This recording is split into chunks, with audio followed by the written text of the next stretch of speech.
Hi guys, this is Dinesh and welcome to my YouTube channel futureplan.com. Guys, मैं Dinesh sir आपका आज के इस वीडियो लेक्चर में बहुत बहुत स्वागत करता हूँ। गाइज आज हम करने वाले हैं फिर से प्रैक्टिस, जैसे कि आज हमारा प्रैक्टिस नंबर 12 है आज, ठीक है। आज का हमारा कौन सा 12 नंबर है। तो गाइज अगर अभी आप तक ने 11 पार्ट नहीं देखा स्पोकन करना तो प्लीज आप उसको मस्ट वॉच करिए, क्योंकि जब उसको आप देख लेंगे ना तो आप काफी आपकी इंग्लिश इंप्रूवमेंट हो जाएगी, ठीक है। तो देखिए जो आज का टॉपिक है, हम कभी कभार बोलते हैं ना, बहुत बार बोलते हैं कि तुम सिर्फ मेरे लिए बनो, या मैं बोलता हूं कि किताब सिर्फ पढ़ने के लिए बनी है। तो बहुत सारे सेंटेंस इस तरह का बना होना के लिए कि उसका पर्पज क्या है, उद्देश्य क्या है, ठीक है। जैसे मैंने यहाँ पे लिखा है कि मीन्ड फॉर या मेड फॉर, यानी मैंने लिखा है बना होना, ठीक है, बना होना। जैसे आपको बोलना है सर ये जो मार्कर है ना ये किस लिए बना है, आप बोलेंगे सर ये मार्कर लिखने के लिए बना है, ठीक है, सही है ना। ये मार्कर किस लिए बना है, लिखने के लिए बना है। आप जैसे अब मैं किताब की बात करूं, अगर मैं इस किताब की बात करूं, आप कहेंगे सर ये किस लिए बना है, आप बोलेंगे सर ये तो पढ़ने के लिए बना है, राइट ना, पढ़ने के लिए बना है। पेन क्यों बना होता है गाइज, लिखने के लिए बना होता है सर। स्कूल क्यों बना होता है, पढ़ने के लिए बना होता है। मंदिर क्यों बनी होती है, पूजा करने के लिए बनी, यानी बहुत सारी चीजें होता है, हम कहते हैं के लिए बना है, उसका उद्देश्य उसका पर्पज ही वही किस काम के लिए बना होना, ठीक है। तो देखिए मैंने कुछ सेंटेंस दिए हैं आपको, जैसे मैंने लिखा है तुम बिजनेस के लिए बने हो, किताब पढ़ने के लिए बनी है, यह पेन लिखने के लिए बनी है, तुम सिर्फ मेरे लिए बनी हो, दिनेश सर पढ़ाने के लिए बने हैं, वह मेरे लिए केवल बनी है, अध्यापक पढ़ाने के लिए बने हैं, हम एक दूसरे के लिए बने हैं। कई बार हम बोलते हैं ना, कहते हैं वह एक दूसरे के लिए ही बनी है, सही है ना, काफी बार बोलते हैं हम कि वह एक दूसरे के लिए ही बनी। तो गाइस इस तरह का सेंटेंस आएंगे, बस चीजें आपको दो चीज याद रखना है कि मेड फॉर, मेड फॉर, यानी कि बना होना, या तो आप मेड फॉर का यूज करेंगे या तो मेड फॉर, दो में से किसी एक चीज का यूज करेंगे। अगर आपको ये अच्छा लगता है ये, अगर ये तो ये, कोई भी कर सकते हैं, ठीक है। याद रखना जब भी बोलना के लिए बने होना, ठीक है, के लिए बनो। इसका काम क्या, जैसे कोई बोली ले ये मार्कर का क्या काम होता है, आपको ये मार्कर लिखने के लिए बना है, यानी इस मार्कर से क्या लिखा जाता है, यानी यह मार्कर का काम क्या होता है, लिखना। तो जैसे हमने लिखा, आप इसको बनाएंगे कैसे, जो इसका स्ट्रक्चर होगा, स्ट्रक्चर बनाना चाहे तो गाइस आराम से स्ट्रक्चर भी बना सकते हैं। देखिए इसका स्ट्रक्चर ध्यान से देखिएगा, सब्जेक्ट होगा आपका, फिर आप इसको ER वाज वर लगा सकते हैं, वर्ब टू बी हम कर सकते हैं, ठीक है, वर्ब टू बी। उसके बाद आप क्या करेंगे, वर्ब टू बी मतलब आप समझ लीजिए ER वाज वर, ठीक है, सारी चीजें। फिर उसके बाद आपको क्या करना है, आपको यहाँ पे जो भी आप दो, अब आपने जैसे लिखा तुम बिजनेस के लिए बनाओ, तो आपको क्या लगा देना, इस चीज को लगा देना है, मीन्ड फॉर या तो मेड फॉर, समझ रहे ना आप। उसके बाद आपका जो भी नाउन आता है या फिर जो भी वर्ब आता है उसको लिख देना, वर्ब की फर्स्ट फॉर्म में ING आपको लगाना है, ठीक है, इस चीज को याद रखना, ठीक है ना। लिख ले तो आपको लिखना चाहे तो लिख सकते हैं इसको, सब्जेक्ट वर्ब टू, यानी वर्ब टू भी मीन्ड फॉर या मेड फॉर, नाउन या तो वर्ब की फर्स्ट फॉर्म में ING। चलिए जैसे मैंने लिखा तुम बिजनेस के लिए बने हो, हम बोले भैया तुम बिजनेस के लिए बने हो और कोई काम मत करो, सिर्फ तुम बिजनेस के लिए पैदा हुए, तुम बिजनेस के लिए। अब हम कैसे बनाएंगे उसको, हमने देखा सर हमारा सब्जेक्ट क्या है, यू, ध्यान से देखना, तुम बिजनेस। अब आपने देखा हो कि इंग्लिश हम आर लगाएंगे, चलिए वेरी गुड, यू आर। अब के लिए बने होना, अब गाइस यही तो मैंने, अब के लिए बने होने की इंग्लिश क्या है, मेड फॉर या तो मेड फॉर, हम बोलेंगे you are made for, you are made for, या तो यू आर मेड फॉर, कोई भी चीज कर सकते हैं ना, तो you are made for business हम कर सकते हैं, ठीक है, हो गया बिजनेस। किताब पढ़ने के लिए बनी है तो कैसे बनाएंगे गाइस, इसको हम बनाएंगे बुक इज।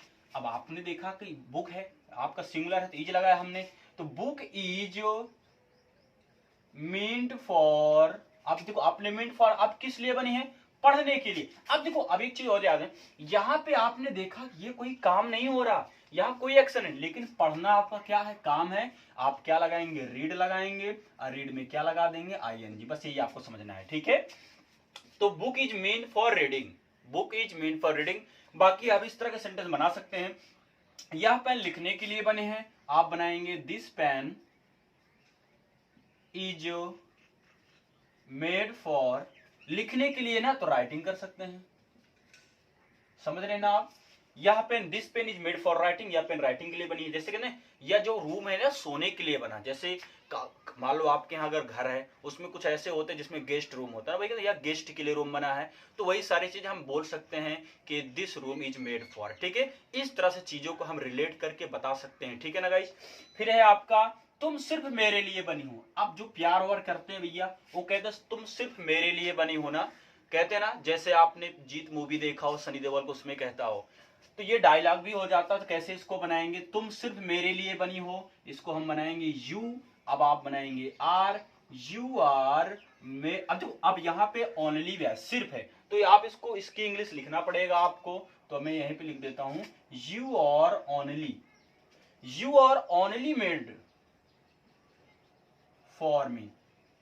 हो गया ना, you are only made for me, मैं सिर्फ तुम्हारे लिए बना हूं। अगर मुझे बोलना है कि मैं सिर्फ तुम्हारे लिए बना हूं तो मैं क्या बोलूंगा, I am only made for you. ठीक है, कुछ नहीं है ना, वह तुम्हारे लिए बनी थी, अगर थी है तो क्या करेंगे, उसमें वाजबर लगा देंगे और कुछ नहीं करेंगे सर। ये हो गया ना, you are only made for me. Dinesh sir पढ़ाने के लिए बने हैं, तो आराम से बना सकते हैं हम, Dinesh sir is made for teaching. समझ गए ना, Dinesh sir is made for teaching, इस तरह का हम बना लेंगे। कह रहे वह मेरे लिए केवल बनी है, तो कैसे बनाएंगे हम इसको, वह मेरे लिए केवल बनी है। हम बनाएंगे he is only made for मी। बताइए बन गया ना आपका, he is only made for मी। अध्यापक पढ़ाने के लिए बने हैं, तो हम कैसे बनाएंगे, टीचर, टीचर्स। अब अध्यापक पढ़ाने के लिए बने हैं, teachers are made for teaching. समझ रहे हैं ना गाइज, इस तरह से हम चीजों को बना सकते हैं। ठीक है, तो teachers are made for teaching, या तो teachers are made for teaching. फिर है कि हम एक दूसरे के लिए बने हैं, तो कैसे बोलेंगे इस तरह सेंटेंस को, हम एक दूसरे के लिए बने हैं। तो गाइज आराम से बनाइए ना, we are made for each other.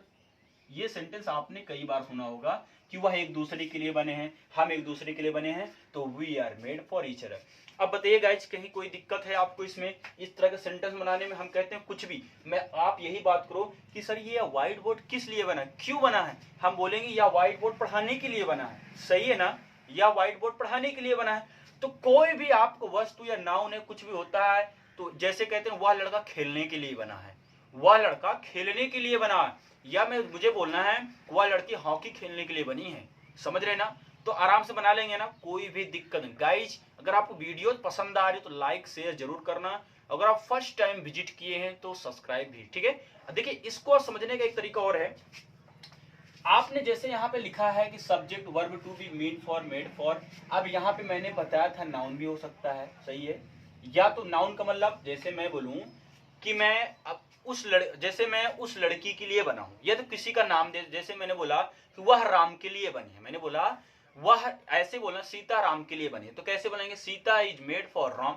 समझ रहे हैं ना, बस गाइज इसी तरह से हजारों लाखों सेंटेंस आप बनाइए, खूब आराम से प्रैक्टिस करिए। आई होप कि आप इतनी में आपका डाउट क्लियर होगा।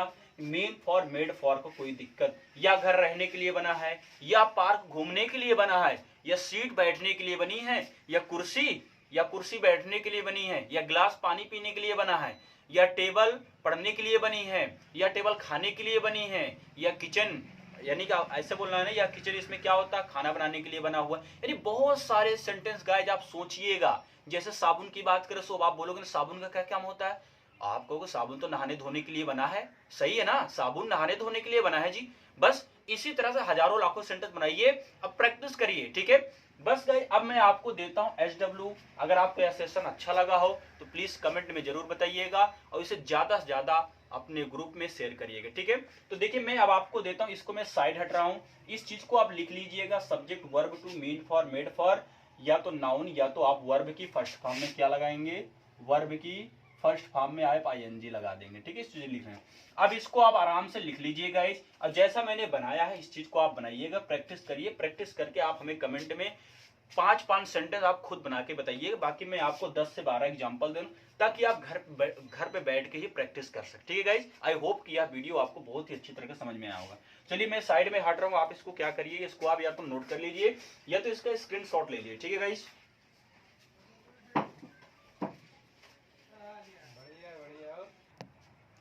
उठिए गाइज।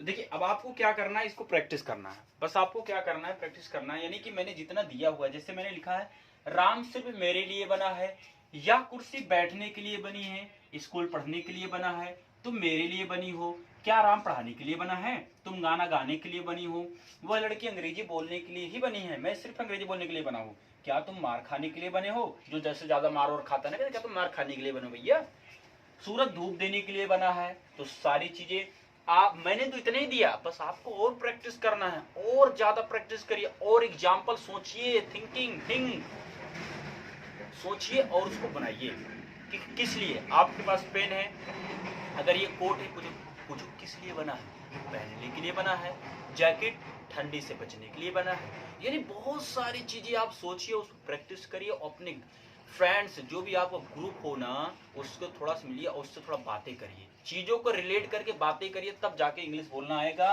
तो गाइज ये आपका कौन सा स्पोकन का, ये 12 नंबर है, ठीक है, याद रखना ये 12 है, ठीक है गाइज। तो आज के लिए सिर्फ इतना है। अगर वीडियो पसंद आया हो तो शेयर और लाइक जरूर करना, अगर फर्स्ट टाइम आपने विजिट किया है गाइज तो सब्सक्राइब, ठीक है guys. Thank you, good bye, take care.